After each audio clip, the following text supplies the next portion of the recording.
Hello भाई, आज की इस वीडियो में बात करेंगे एसबीआई शौर्य प्लेटिनम रुपए क्रेडिट कार्ड के बारे में। ये जो क्रेडिट कार्ड है हमारे देश के सैनिक भाइयों के लिए है। और आज की इस वीडियो में बात करेंगे इस कार्ड को लेना चाहिए या फिर नहीं लेना चाहिए, इस कार्ड के कितने फायदे हैं, कितने नुकसान हैं, सारे डिस्कस इस वीडियो में करने वाले हैं। इस क्रेडिट कार्ड का लुक देखेंगे तो आपको इस तरह का ये क्रेडिट कार्ड देखने को मिलेगा। और ये जो क्रेडिट कार्ड है ये दो तरह के क्रेडिट कार्ड मिलता है। एक आपको रुपए सेलेक्ट क्रेडिट कार्ड मिलेगा, दूसरा आपको रुपए प्लेटिनम क्रेडिट कार्ड मिलने वाला है। और ये जो क्रेडिट कार्ड है ये वर्ल्ड वाइज एक्सेप्टेबल है, यानी कि इसको डोमेस्टिक और इंटरनेशनल दोनों जगह यूज कर सकते हैं। और ये जो रुपए नेटवर्क के साथ में मिलता है तो इससे आप यूपीआई पेमेंट भी बड़ी आसानी से कर सकते हैं। इस क्रेडिट कार्ड को लेने के लिए इंडियन आर्मी में होना चाहिए या नेवी में, air force, coast guard, paramilitary force और आसाम राइफल्स के अंदर है तो इस क्रेडिट कार्ड को बड़ी आसानी से ले सकते हैं। इस क्रेडिट कार्ड के चार्जेस के बारे में बात करें तो इस क्रेडिट कार्ड पे एक एनुअल फीस लगता है जो ज्वाइनिंग फीस बोलते हैं। वन टाइम ये ज्वाइनिंग फीस ली जाती है जो इस क्रेडिट कार्ड का 250 रुपए प्लस 18% का जीएसटी होगा। टोटल मिला के 295 रुपीज का ज्वाइनिंग करते समय इसका चार्जेस लगेगा। बट इस फीस को आप पे कर देते हैं तो इसके बदले में 1000 रिवॉर्ड पॉइंट्स आपको वेलकम बेनिफिट में इस क्रेडिट कार्ड को मिलेगा।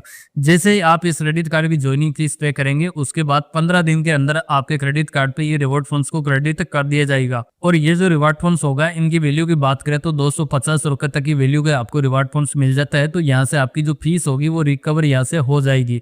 वहीं बात करें इस क्रेडिट कार्ड के रिन्यूअल चार्जेस के बारे में, जो 1 साल कंप्लीट होने के बाद जो चार्जेस लगेगा वो भी सेम रहेगा, 250 रुपए प्लस 18% का जीएसटी होगा। टोटल मिला के 295 रुपीज का ये रिन्यूअल चार्जेस यहाँ पे लगेगा। बट इस क्रेडिट कार्ड से 1 साल के अंदर आप 50,000 रुपए या फिर उससे ज्यादा का आप खर्चा कर लेते हैं तो ये जो रिन्यूअल फीस होगी इसको वेवर ऑफ कर दी जाएगी। यानी कि 1 साल में 50,000 रुपए आप खर्चा कर देंगे तो ये जो आपको 250 रुपए की फीस ली जाएगी इसको वेवर कर दी जाएगी। तो इस तरह से अपने क्रेडिट कार्ड की फीस को वेवर ऑफ करा सकते हैं। और इस कार्ड के साथ में आप अपने फैमिली के लिए एड ऑन कार्ड लेते हैं तो free of cost add on card मिल जाएगा, उसका किसी तरह का कोई भी चार्जेस नहीं होगा। बट जिनके लिए भी फैमिली में लेते हैं उनकी 18 साल या फिर उससे ज़्यादा की एज होनी चाहिए तो इस क्रेडिट कार्ड को बड़ी आसानी से अपनी फैमिली के लिए एड ऑन में ले सकते हैं। और इस क्रेडिट कार्ड के मेन बेनिफिट की बात करें तो इस क्रेडिट कार्ड का मेन बेनिफिट है वो रिवॉर्ड पॉइंट्स का बेनिफिट इस क्रेडिट कार्ड पे मिलता है।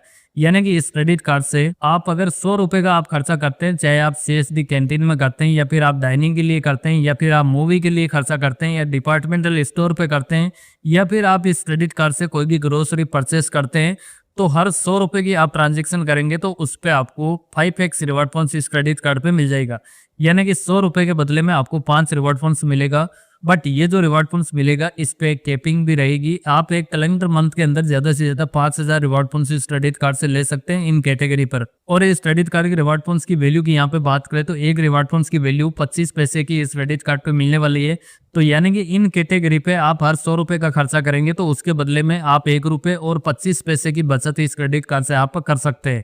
और इन कैटेगरी के अलावा बाकी कहीं पे भी इस क्रेडिट कार्ड से आप 100 रुपए का खर्चा करते हैं, चाहे आप ऑनलाइन करते हैं या फिर आप ऑफलाइन करते हैं या फिर आप यूपीआई से पेमेंट करते हैं, तो हर 100 रुपए का खर्चा करने पर एक रिवॉर्ड पॉइंट्स इस क्रेडिट कार्ड पे मिलने वाला है। और ये जो रिवॉर्ड पॉइंट्स मिलेगा ये अनलिमिटेड यहाँ पे मिलने वाला है। और रिडीम्शन वैल्यू जैसे 4 रिवॉर्ड पॉइंट्स की वैल्यू 1 रुपए यहाँ पे मिल जाती है।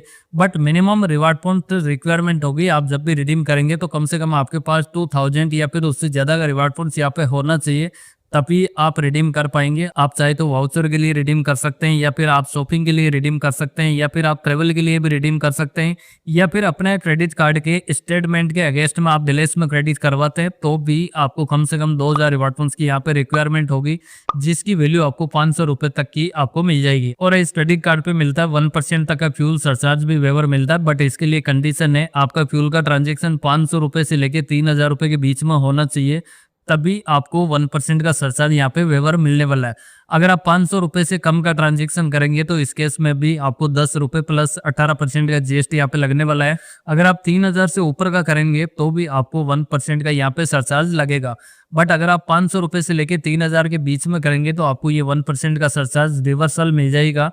और इस 1% पे 18% का जीएसटी भी लगेगा, जो इस क्रेडिट कार्ड पे रिवर्सल यहाँ पे नहीं मिलेगा। यानी कि ये जीएसटी तो आपको देना ही होगा, ओनली आपको 1% का सरचार्ज ही वेवर मिलने वाला है।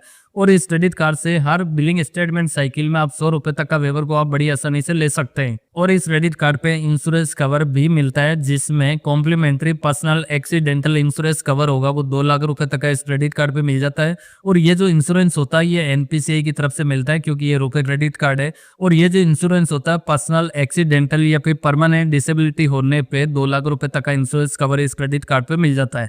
इसके अलावा इस क्रेडिट कार्ड पे बैलेंस ट्रांसफर ऑन ईएमआई की फैसिलिटी भी मिलती है, यानी कि इस क्रेडिट कार्ड से आप किसी अदर बैंक के क्रेडिट कार्ड का जो भी टोटल आउटस्टैंडिंग बैलेंस होता है उसको आप क्लियर कर सकते हैं और उसकी आप 6 महीने तक की ईएमआई भी करवा सकते हैं।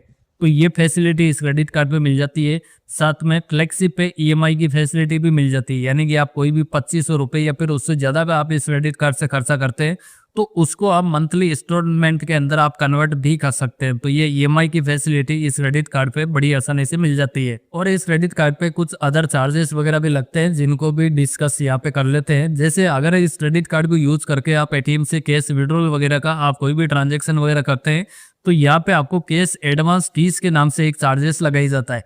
और ये चार्जेस आप चाहे डोमेस्टिक में कैश विड्रॉल कर रहे हैं या फिर आप इंटरनेशनल कैश विड्रॉल करते हैं तो सभी जगह ये कैश एडवांस फीस के नाम से एक चार्जेस लगाई जाएगा। जितनी वैल्यू आप विड्रॉल करेंगे उस पे 2.5% के हिसाब से चार्जेस लगाई जाएगा या फिर ये 500 रुपए का चार्जेस लगाई जाएगा। यानी कि इन दोनों में से जो भी चार्जेस ज्यादा होगा वो आपके क्रेडिट कार्ड पे चार्ज लगाई जाएगा। और जिस दिन भी एटीएम से कैश विड्रॉल किया है उसी दिन से आपके क्रेडिट कार्ड पे एक इंटरेस्ट भी लगा दिया जाएगा। जितनी वैल्यू आपने विड्रॉल की है उस पे आपको डेली के हिसाब से 3.75% मंथली इंटरेस्ट रेट यहाँ पे लगने वाला है। जब तक आप अपने क्रेडिट कार्ड का जो भी कैश विड्रॉल किया उसका आप रीपेमेंट नहीं करेंगे तब तक ये आपको इंटरेस्ट यहाँ पे लगता जाएगा। तो आपको इमरजेंसी हो तो ही आप कैश विड्रॉल करें एटीएम से, अदरवाइज इस फीचर को आप छोड़ सकते हैं, इसका काफी बेनिफिट हो जाएगा। इसके अलावा इस क्रेडिट कार्ड का आप जब भी पेमेंट वगैरह करते हैं तो आप ऑनलाइन तरीके से करेंगे तो आपको ज़्यादा बेनिफिट होगा। अगर आप इस क्रेडिट कार्ड का कैश में बिल पेमेंट वगैरह करते हैं, यानी कि आप एसबीआई की जो ब्रांच होती है उसके अंदर जाते हैं और वहाँ पे आप स्लिप से आप अपने क्रेडिट कार्ड का बिल पेमेंट करते हैं कैश में, तो यहाँ पे आपको 250 रुपये प्लस 18% का जीएसटी यहाँ पे लगाई जाएगा। तो आप अपने क्रेडिट कार्ड का जो भी बिल पेमेंट होता है उसको मैन्युअली ऑनलाइन करने की कोशिश करें, नहीं तो ये चार्जेस यहाँ पे लगने वाला है। अगर आप चेक से पेमेंट करते हैं तो इस केस में आपको 100 रुपये का यहाँ पे चार्जेस देना होगा और इस पर भी 18% का जीएसटी होगा, यानी कि टोटल मिला के 118 रुपये का ये भी चार्जेस यहाँ पे लगने वाला है। इसके अलावा पेमेंट डिस ओनर की यहाँ पे बात करें तो ये भी काफी यहाँ पे चार्जेस लगने वाला है, यानी कि आप अपने क्रेडिट कार्ड का जो बिल पेमेंट होता है वो चाहे आप ऑटो मोड में कर रहे हैं या फिर आप चेक से पेमेंट कर रहे हैं, अगर आपका बिल पेमेंट रिटर्न हो जाता है किसी भी कारणवश तो यहाँ पे जितने भी वैल्यू का आप चेक दे रहे हैं या फिर ऑटो डेबिट बिल रिटर्न होता है तो टोटल अमाउंट पे या तो 2% का चार्जेस लगाई जाएगा। बट ये जो चार्जेस होगा कम से कम 500 रुपये प्लस 18% का जीएसटी यहाँ पे होने वाला है, यानी कि टोटल मिला के 590 रुपये का तो कम से कम ये चार्जेस लगेगा ही लगेगा। अगर किससे ज़्यादा होता है तो फिर 2% के हिसाब से ये चार्जेस लगाई जाएगा। तो मेरे ख्याल से आप ऑनलाइन पेमेंट वगैरह करेंगे तो वो ज़्यादा बेनिफिट होगा। और इस क्रेडिट कार्ड पे इंटरेस्ट फ्री जो ग्रेस पीरियड मिलता है वो टोटल 20 to 50 डेज तक का इस क्रेडिट कार्ड पे मिल जाता है। इसके अंदर 30 डेज होगा वो एक बिलिंग स्टेटमेंट साइकिल का होने वाला है, यानी कि ये 30 दिन के अंदर आप जो भी खर्चा करेंगे उसका आपको बिल जनरेट होके आएगा। उसके बाद आपको 20 डेज मिलेगा अपने जो भी स्टेटमेंट आएगा उसका बिल पेमेंट करने के लिए, यानी कि टोटल मिला के आपको 50 दिन तक का टाइम यहाँ पे मिल जाता है। बट ये 50 दिन के अंदर ही अपना क्रेडिट कार्ड का बिल पेमेंट वगैरह नहीं करते हैं तो यहाँ पे लेट पेमेंट चार्जेस वगैरह लगाई जाता है। जो इस क्रेडिट कार्ड पे अगर 500 रुपये तक का बिल होता है तो उस पर तो लेट पेमेंट चार्जेस नहीं लगेगा, बट 500 रुपये से ऊपर का होता है तो इस केस में कम से कम 400 रुपये से लेके 1300 रुपये तक का ये लेट पेमेंट चार्जेस लगेगा और इस पर 18% का जीएसटी भी यहाँ पे लगने वाला है। एक्चुअल में कितना लगेगा वो आपके अमाउंट के ऊपर डिसाइड करेगा, कितना बिल पेमेंट आपका लेट हो रहा है उस हिसाब से चार्जेस लगने वाला है। और जो भी बिल लेट होगा उस पर एक इंटरेस्ट भी लगेगा जो इस क्रेडिट कार्ड पे 3.75% मंथली इंटरेस्ट होगा। पर एनम की बात करें तो 45% पर एनम तक का इंटरेस्ट यहाँ पे होने वाला है। ये जो लेट पेमेंट चार्जेस होता है ये तब लगता है जब आप अपने क्रेडिट कार्ड का मिनिमम अमाउंट ड्यू होता है उसको भी आप पे नहीं करते हैं, तभी यहाँ पे लगाई जाता है। बट अगर आप मिनिमम अमाउंट पे कर देते हैं तो आपको जो भी बिल पेमेंट लेट होता है उस पे सिर्फ आपको इंटरेस्ट ही लगाई जाता है। बट अगर आप टोटली अमाउंट भी ड्यू रख देते हैं तो उस पे लेट पेमेंट चार्जेस और इंटरेस्ट दोनों लगाई जाता है। और इस क्रेडिट कार्ड का मिनिमम ड्यू अमाउंट है उसमें कुछ चेंजेस भी हुआ है। 15 जुलाई 2025 से कुछ नया यहाँ पे अपडेट हुआ है, जिसका डिस्कस आगे इस वीडियो में करने वाले हैं। क्या नया अपडेट हुआ है सारी जानकारी इस वीडियो में मिलने वाली है। और इस क्रेडिट कार्ड के ओवर लिमिट चार्जेस के बारे में बात करें तो यानी कि आपके क्रेडिट कार्ड पे एग्जांपल के लिए अगर 1 लाख रुपए तक की आपके क्रेडिट कार्ड पे लिमिट मिली है और आप 1 लाख से अगर आप ऊपर का अगर आप स्पेंड करते हैं इस क्रेडिट कार्ड से, तो जो भी आप 1 लाख से ऊपर का स्पेंड करेंगे उस पे भी आपको 2.5% के हिसाब से चार्जेस यहाँ पे ओवर लिमिट के नाम से लगने वाला है। और ये जो चार्जेस होगा कम से कम 600 रुपए का चार्जेस यहाँ पे होने वाला है। यानी कि या तो 600 रुपए का चार्जेस लगेगा या फिर उसके बाद 2.5% के हिसाब से चार्जेस लगाई जाएगा और इस पर भी 18% का जीएसटी लगाई जाएगा। तो आपके क्रेडिट कार्ड पे जितनी लिमिट मिली हुई है उसी में ही आप ट्रांजैक्शन वगैरह करें। अगर आप ज़्यादा का करोगे तो ये भी चार्जेस वगैरह लगने वाला है। और इस क्रेडिट कार्ड पे जो भी आपको रिवार्ड कॉइन्स वगैरह मिलते हैं इनको आप जब भी रिडीम करेंगे तब आपको पर रिडम्पशन रिक्वेस्ट पे आपको 99 प्लस 18% का जीएसटी यहाँ पे लगने वाला है। यानी कि लगभग मान के चलिए कि आपको 117 रुपये का ये आपको रिडम्पशन रिक्वेस्ट पे आपको चार्जेस लगेगा। चाहे आप कोई भी प्रोडक्ट के लिए रिडीम कर रहे हैं, स्टेटमेंट के अंदर आप रिडीम कर रहे हैं या फिर आप कोई भी वाउचर वगैरह लेते हैं तो यहाँ पे आपको कम से कम 117 रुपये का ये चार्जेस लगने वाला है। और इस क्रेडिट कार्ड से आप कोई भी इंटरनेशनल पेमेंट करते हैं तो यहाँ पे आपको फॉरेक्स करेंसी चार्जेस यहाँ पे लगने वाला है जो इस क्रेडिट कार्ड पे 3.5% तक का रहेगा। इसके अलावा इस क्रेडिट कार्ड को यूज करके आप कोई भी रेंट पेमेंट का ट्रांजेक्शन करते हैं तो यहाँ पे भी आपको 199 रुपये का आपको रेंट पेमेंट प्रोसेसिंग फीस यहाँ पे लगने वाला है। और आपका ये रेंट पेमेंट का ट्रांजैक्शन अगर फेल भी हो जाता है, रिवर्सल हो जाता है, कैंसिल हो जाता है तो इस केस में आपको रिफंडेबल ये चार्जेस नहीं मिलने वाला है। यानी कि 199 रुपये प्लस 18% का जीएसटी यहाँ पे लगेगा ही लगेगा। और इस क्रेडिट कार्ड से आप यूटिलिटी बिल पेमेंट वगैरह अगर ज्यादा पे करते हैं तो एक बिलिंग स्टेटमेंट साइकिल में आप 50,000 रुपये से अगर ज्यादा का आप यूटिलिटी पे आप खर्चा करते हैं तो टोटल अमाउंट पे आपको 1% का चार्जेस यहाँ पे लगाया जाएगा। तो इस चीज का आपको ध्यान रखना है। आप 50,000 से ऊपर करेंगे तो टोटल लिमिट पे आपको 8% का चार्जेस यहाँ पे लगाया जाएगा। तो अगर आप यूटिलिटी बिल पेमेंट वगैरह करते हैं तो आप 50,000 से नीचे का करेंगे तो आपके लिए ज्यादा बेनिफिट होगा। अब बात करते हैं इस क्रेडिट कार्ड पे 15 जुलाई 2025 के बाद जो भी मिनिमम ड्यू अमाउंट होगा उसको कैसे कैलकुलेशन किया जाएगा, आपको कैसे अमाउंट ऐड होके आएगी उसके बारे में जानकारी आपको मिलने वाली है।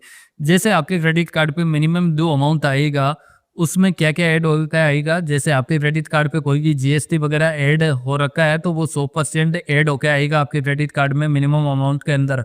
इसके अलावा आपके क्रेडिट कार्ड पे कोई भी ईएमआई वगैरह चल रही है तो उसका भी जो भी प्रिंसिपल अमाउंट होगा वो भी 100% ऐड होकर आएगा। इसके अलावा आपके क्रेडिट कार्ड पे कोई भी फीस या चार्जेस वगैरह लगा है वो भी 100% ऐड होकर आपके क्रेडिट कार्ड पे आने वाला है। इसके अलावा आपके क्रेडिट कार्ड पे कोई भी फाइनेंस चार्ज वगैरह लगा है यानी कि कोई भी इंटरेस्ट वगैरह लगा है या फिर कोई भी आपने ओवर लिमिट का कोई भी ट्रांजैक्शन किया है तो वो भी 100% आपके क्रेडिट कार्ड पे ऐड होके आएगा आपके मिनिमम अमाउंट के अंदर। इसके अलावा बाकी कोई भी आप रिटेल स्पेंड करते हैं तो उसका जो भी अमाउंट होगा उसमें से आपको 2% का ऐड होके आएगा। तो यानी कि ये चेंजेस यहाँ पे हुआ है। इसमें काफी सारा जो अमाउंट है वो काफी 100% ऐड कर दिया है। पहले ओनली 5% तक का टोटल आउटस्टैंडिंग बैलेंस का ऐड होकर आता था बट यहाँ पे अब 100% कर दिया। जो भी आपकी रिटेल स्पेंड होगा उसका आपको टोटल आउटस्टैंडिंग का सिर्फ 2% का आपको अमाउंट आने वाला है। और जब आप अपने क्रेडिट कार्ड का रीपेमेंट करेंगे तो वो भी आपको इसी तरह आपके क्रेडिट कार्ड पे एडजस्ट होने वाला है। यानी कि जब आप अपने क्रेडिट कार्ड का बिल पेमेंट करेंगे तब आपको सबसे पहले जीएसटी का जितना भी चार्जेस लगा है वो 100% आपके क्रेडिट कार्ड में एडजस्ट होगा।